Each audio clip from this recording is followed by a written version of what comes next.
Bonjour et bienvenue. Aujourd'hui, on va s'intéresser à un projet assez particulier. Imaginez une quête du Saint Graal, mais version 21e siècle, financée par crowdfunding sur Internet. C'est une démarche spirituelle vraiment hors norme et on va décortiquer ça ensemble. Voilà, ça c'est la phrase d'accroche du projet. Et tout de suite, on sent que l'ambition est immense. On n'est pas du tout dans une chasse au trésor à la Indiana Jones, non. Là, on parle d'une vraie quête métaphysique. L'idée, c'est de comprendre le sens de la vie, rien que ça, et les lois de la création. Alors, première section, essayons de comprendre ce qu'est exactement cette quête du Graal des temps modernes. Quelle est la mission que le projet se donne? Qu'est-ce qu'on nous promet concrètement? Le projet se définit comme un voyage guidé. Le but?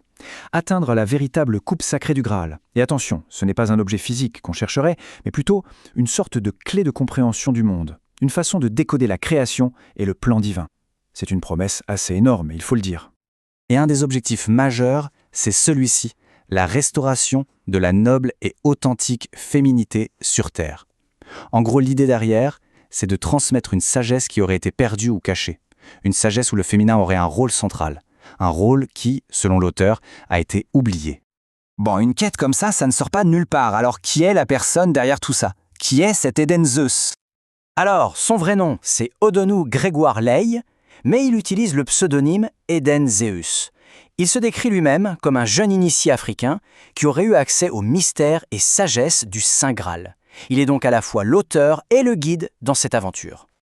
Et c'est là que son profil devient vraiment fascinant. On a une sorte de double visage. D'un côté, le scientifique, bon en maths, des diplômes en gestion des ressources naturelles, en sciences et technologies, un esprit cartésien, a priori. Et de l'autre, l'initié spirituel, quelqu'un qui étudie la philosophie, la métaphysique, qui se voit comme un révélateur de vérités cachées. C'est ce mélange, ce grand écart entre science et spiritualité qui est au cœur de sa démarche. D'accord, on a le projet, on a le créateur, mais au fond, pourquoi? Quel est le problème de départ? Pourquoi est-ce que cette quête serait nécessaire aujourd'hui? Voyons le diagnostic qu'il pose sur l'humanité. Et le constat, le voilà, il est assez direct. Nous sommes une humanité qui a perdu son véritable et noble but d'existence au profit de la vanité. C'est clair, net et précis. Pour lui, le problème de fond, c'est qu'on a perdu notre boussole, notre raison d'être, au profit de choses superficielles. Et il détaille un peu les raisons de cette chute, comme il l'appelle. Il parle de la culture de la vanité intellectuelle, de nos penchants pour le péché, de notre ignorance, de nos faiblesses, et surtout de notre esclavage par rapport aux bas instincts de notre corps.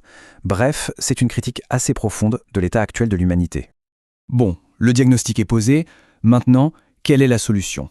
Comment est-ce que ce projet compte nous sortir de là? C'est ce qu'on va voir dans cette 4e partie. Alors, la solution, c'est de comprendre l'histoire de la création, telle qu'il la présente. Et ça se passe en 4 étapes. D'abord, tout en haut, on a la sphère divine, avec Dieu, ses fils, la reine de la féminité. Ensuite, le Saint Graal agit comme un vase qui déverse la force de Dieu en dehors de cette sphère. 3e étape, cette force crée les univers, les mondes spirituels, puis les mondes matériels. Et enfin, dernière étape, les esprits humains, nous, en quelque sorte, sont envoyés dans la matière pour évoluer et prendre conscience d'eux-mêmes avant de pouvoir rentrer à la maison. C'est ce grand récit qui doit redonner du sens à tout. Donc pour résumer l'idée centrale, les êtres humains sont des germes d'esprit. On est ici sur Terre dans un but bien précis. C'est un voyage, une sorte de terrain d'entraînement. Le but du jeu, c'est d'évoluer, de grandir en conscience, pour pouvoir ensuite retourner d'où l'on vient, dans le monde spirituel. Et pour partager toute cette sagesse, comment ça va se passer concrètement? Eh bien, il y a des choses bien réelles de prévues. Des nouveaux livres, avec des illustrations, du contenu audio et vidéo pour les réseaux sociaux comme YouTube et Facebook, et aussi des analyses d'autres œuvres pour comparer les points de vue. Le but, c'est clairement de toucher un maximum de monde. Mais voilà, pour passer de la grande vision spirituelle à des vidéos YouTube et des livres, il faut des moyens. Et c'est là qu'on arrive au cœur de la campagne de financement, les 2500 €. Alors pourquoi cet argent? Tout simplement pour passer au niveau supérieur, pour se professionnaliser.